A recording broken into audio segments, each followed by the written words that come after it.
let me bring this to your attention because you guys talk about playing in your own roles, and a clip that's making the rounds today, and a lot of people are shooting at Mel Kiper. He made the statement on ESPN this morning that 2 high safeties should be outlawed.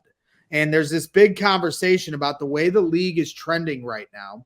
And league-wide through 2 weeks, 69 passing touchdowns, fewest since 2006.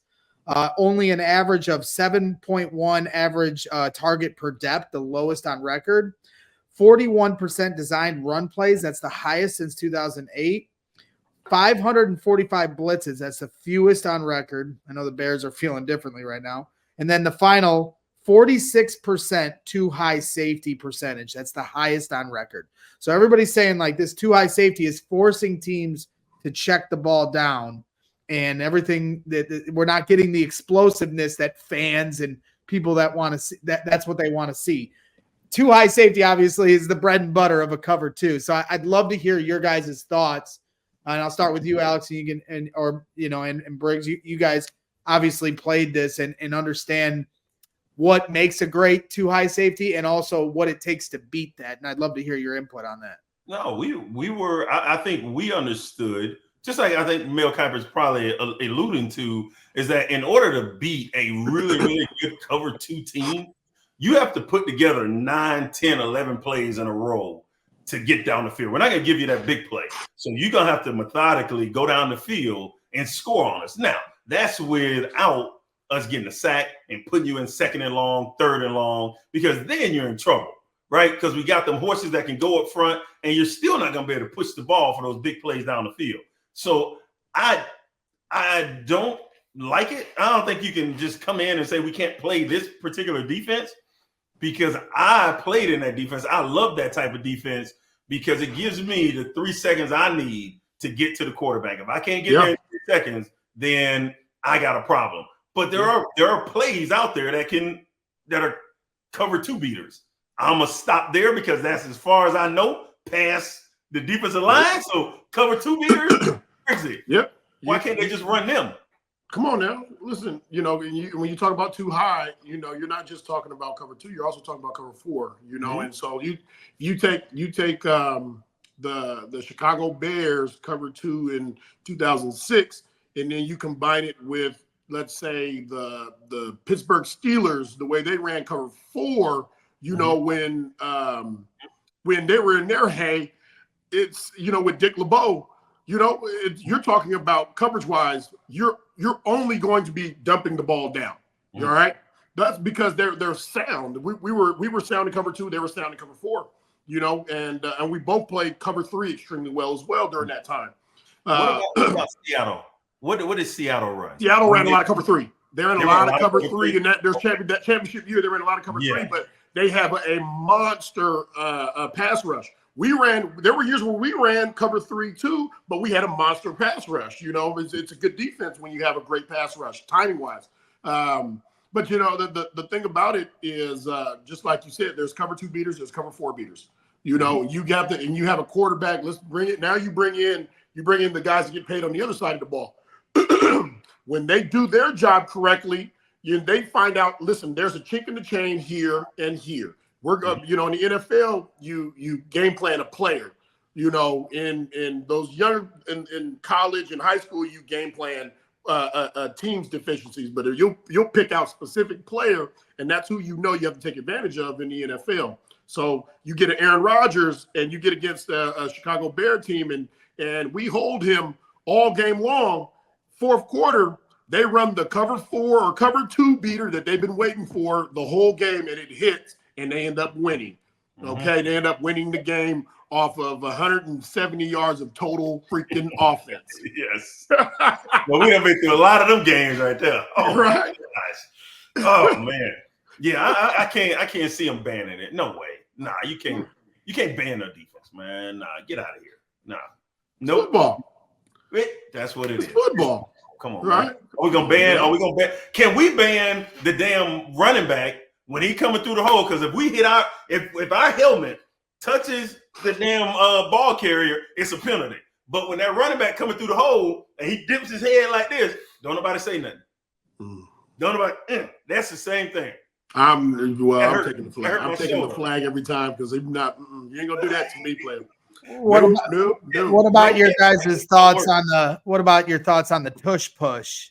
Like when you talk about people that think plays should be banned, I've heard that before. What do you think of the tush push and how you guys think you would have defended it? I can tell you right now that I would have dove, but I would have dove with intention and intent and urgency and hit that doggone quarterback as soon as he snaps that ball. Now, something may not happen, but I'm going to disrupt something and give somebody some time to do something. But I'm diving, I'm timing that out right now, and I'm going to hit this quarterback, and I'm going to pull and hold and whatever it is, tug, whatever I can to make sure that he doesn't get that first down, or at least hold him up for a second or two to let everybody else come in. All right, so just for everybody that's watching, listen, man. And if y'all see me out in Chicago, y'all gonna think, like, dang, he's a big dude. On the football field, I'm a little itty bitty dude. I'm even smaller guy when we start talking about like 3rd and inches and 4th and inches where I gotta squeeze down and then shoot a gap, take on a double team. Come on, man. No, I don't want that play, but I don't think you can ban it. No, you can't. You don't ban it. How do you figure it out? I mean, it's just, hey, bring your big boy pass, because we had some of them games where Jerome Bettis is gonna get the ball 30 times.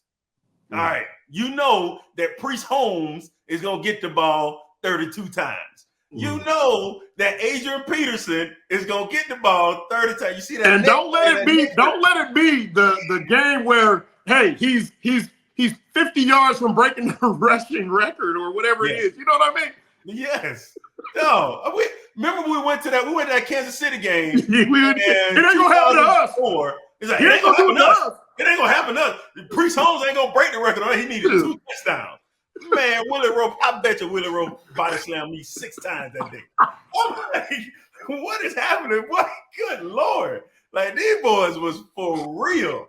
Like, they had 2. So Willie Rowe and Will Shields was on that team. Shields. Yes. And then they had John Tate, who later came to us. They had Tate on that team. Man, listen, man. Them boys was monsters. That man had 3 touchdowns. He had 2. That man had 3 touchdowns. He sure did. He did that his little dance. Oh my God. The best way, okay, so back to your question, Bragg.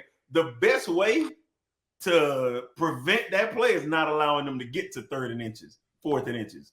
Put them in a position where they can't do that. That's it. But if you have to defend it with our defense, because we were a small, fast team, you in trouble. Now, when we had Big Lance, his first year, my first year, we had Big Keith Traylor and you had Big Ted Washington. Come on, man. Like, now you got some horses in there. Different. It's a little different. Yeah, but not with the team that we were successful on. Nah, we were small, man. We were a small team, but we were fast and we run to the football. That's what we did. Bro, I remember the first time seeing that I saw the ream. I don't remember seeing much ream at all in college. Okay. So I'm watching a play. I'm like, this is a power, but the way that they're attacking this power, it's like there's 2-on-1 on the defensive end. So I'm like, how do we fit this? And where is and so Bob, he's like, they're reaming it. And I was like, what the hell is a ream?